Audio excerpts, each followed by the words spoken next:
Bop the tabletop super show. Bop the tabletop super show.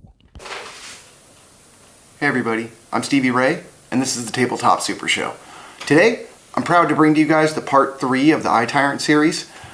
What we're going to be doing today is we're going to be, in an attempt to better replicate Erol Otus's high pastel and bright style, we're going to be doing some glowing OSL effects on this model right here. Now, Erol Otus has been a D&D box art painter since back in the 70s. He worked for the original TSR, and he still paints to this day. In fact, he's one of the most current things I've seen, coincidentally enough, is an actual Beholder painting that he did for next year's GaryCon convention. Really excited to bring you guys this one. It's going to look really cool when we're done with it. And so, with no further ado, let's get our paintbrushes in hand and get started. So I've taken a little bit of time to actually prep this model for the application of the glowing OSL effect. So a few things you guys need to know about phosphorescent or glow-in-the-dark paints. One, they don't really come, I haven't actually found any that are made by a miniature hobby company. So you're going to be stuck using stuff like these Deco art and folk art glow-in-the-dark craft paints. The thing about craft paints are, and especially phosphorescent ones, is that they are actually very translucent and also have another thing going against you, they're very thick. I also would not recommend putting them onto something like a wet palette, but instead use a little bit of flow improver and get them out onto a tile to work with. So we're going to begin by picking out a few of the glowing eyeball power effects. We're going to have 3 effects. The first is going to be an orange effect on this guy, a purple effect on this eye, and then a blue effect on this eye. So we're going to start with the orange. Like I said, use a little tiny bit of flow improver. Put a couple drops of flow improver down, and then next to it we're going to put a heaping thick hunk of this glow-in-the-dark orange paint, and we're going to try to get it thinned down with the flow improver just a little bit, so it's a little bit easier to work with.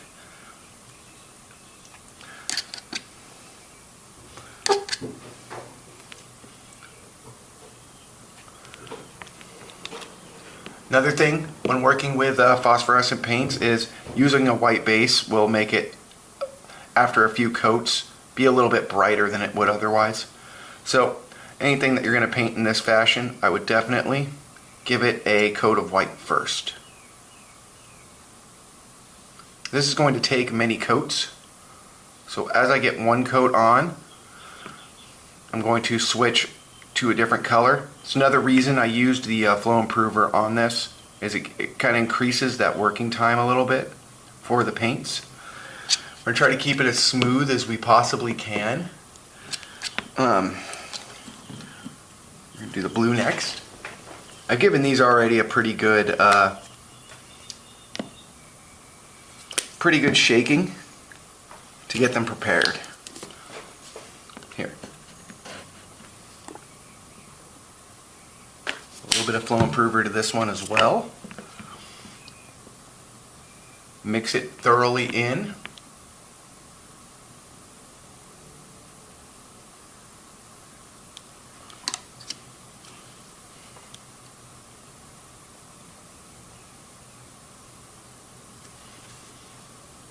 And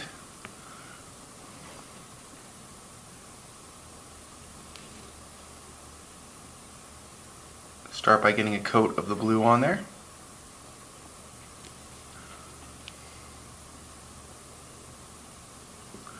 Now, getting this as smooth as possible is not as important as if you're doing layering, because it's going to take quite a bit of coats, but getting it a little bit thinned is going to keep it from just being a glob of blue on the end of it and still allow a little bit of the detail from the sculpt itself to show through.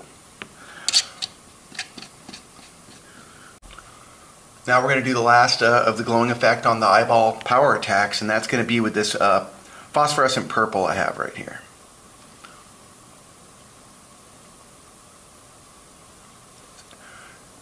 If you're working with glow paints, just understand that it is going to take you coats to get the desired effect. And you're going to want to let it sit for a good hour between coats. You aren't just going to be able to keep slapping layers on as you would with a normal paint.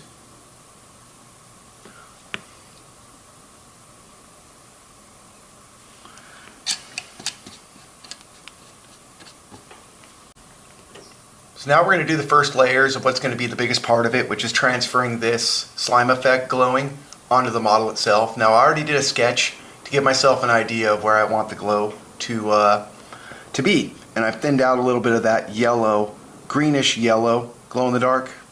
And what we're going to do is just start picking out all of these spots, including just a little bit right next to that orange glow. You kind of want it to bleed a little bit onto it.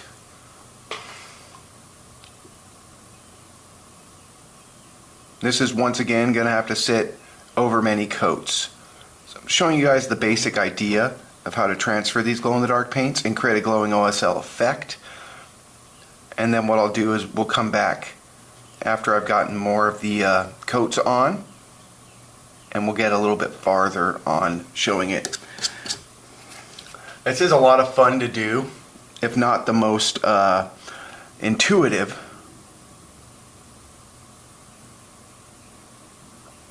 Process. But you can achieve opacity with these glowing craft paints pretty easily. Now if you notice, I'm sticking to the tops and bottoms of each of these scales as I'm working my way through the model. I'm doing this because that's naturally where this glowing effect is going to catch the light. The scales have some depth to them, so this is going to create a better and more realistic looking glowing effect for this model.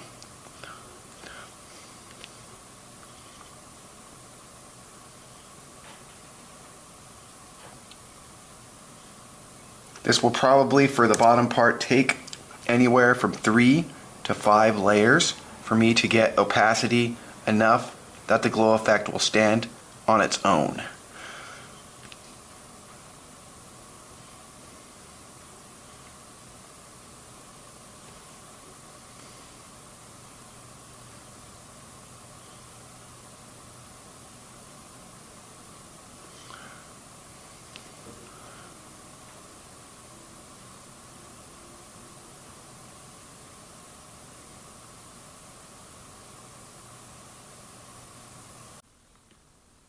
Okay, so we're about 5 coats in, building up the glow effect. So, to keep this from looking hokey when it's not, under a black light, what I'm going to do for each of these glowing eye weapon attacks for this eye tyrant is I'm going to actually be mixing up a little bit of contrast paint and contrast medium to kind of give them a little bit of a shade before we pick out just where the iris is going to be for the brighter part of the glow effect. So for this, I'm going to be using Magma Draw Flame, Talisar Blue, and Luxion Purple. So we're going to start with the blue, which I've already given a pretty good shake. We'll shake it a little more. We're going to get a little tiny bit of contrast medium, just a little, and a little bit of Talisar Blue. And we're going to shade this in.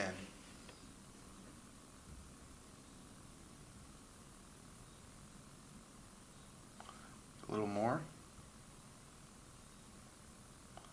The idea of this is to not make it look so monotone.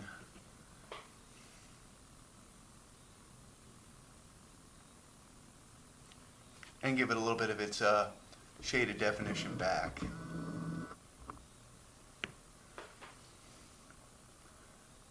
And once this is dried up, we are going to go back with a little bit more of the blue mixed down with actually the very bright yellow color. So we're going to continue on with this and try to achieve a little bit of some shade definition back to these models with the contrast paints. Now, we're going to be doing a little bit of the magma draw flame on this next powered eye effect.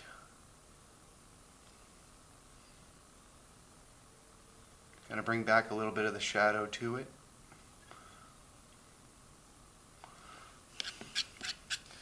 That way, hopefully, once I let all this dry, what I'm going to do is I'm going to go ahead and go back with a little bit brighter right in the center of the glow effect, which should achieve a cool effect even when the lights are on for these models, making it kind of look like a blast of energy is starting to appear right where the iris of the eye is. I'm going to go. So now I'm going to mix a little bit of the yellow and a little bit of the orange glow together. Since the yellow glow and white glow are the ones that are going to be the brightest of any kind of glow paint, you can mix in a little bit of it. And if you see here, all it did was it lightened it up and made it kind of a very, very light orange. What we're going to do with this is we're going to be putting this on the center of that orange weapon blast, eye blast, and building it up so that it looks, it's going to be brightest under a black light or after it's been charged in the dark, but it's also going to have a little bit of that brightness to it if you're looking at it with the lights, you know, regular lights on, so it's not glowing. So it still maintains a really cool look, whether it's been put and charged under a black light or UV or not.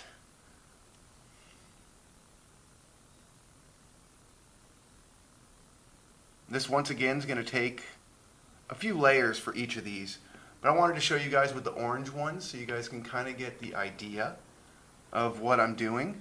And I'm going to go ahead off camera and go through the other two colors, creating a brighter version of the blue and a brighter version of the purple for the center of each of these weapon charged eye blasts.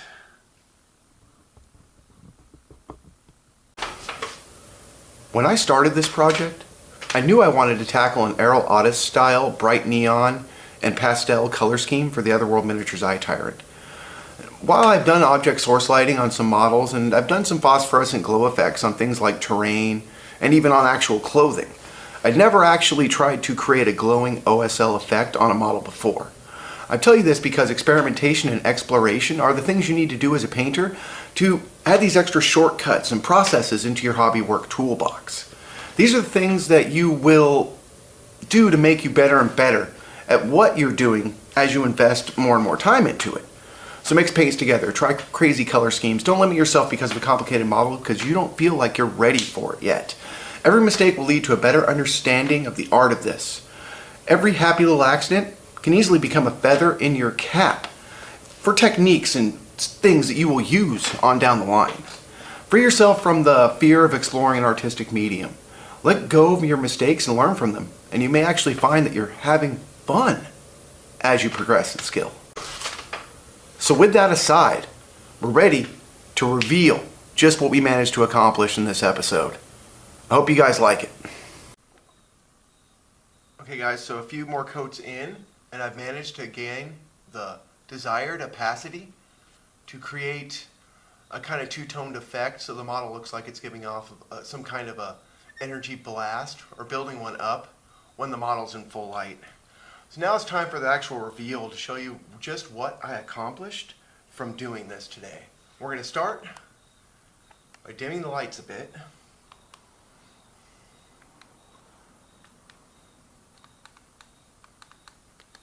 Just about as low as they go. And let's put this under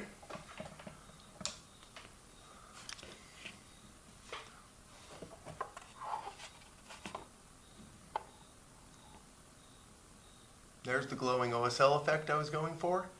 This is it under the black light itself. Now, let's get even less light on here. You guys can kind of see what I was trying to do with this.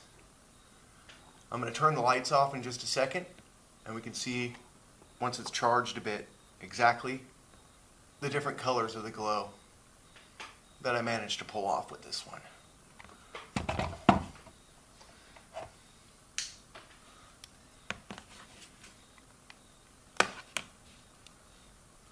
And there we go. Pretty darn cool. I really like how the effect pulled off. And I also like how it looks like in the light. So, hope you guys got something out of this episode. I know I did. And I'll see you guys in a second for the wrap-up.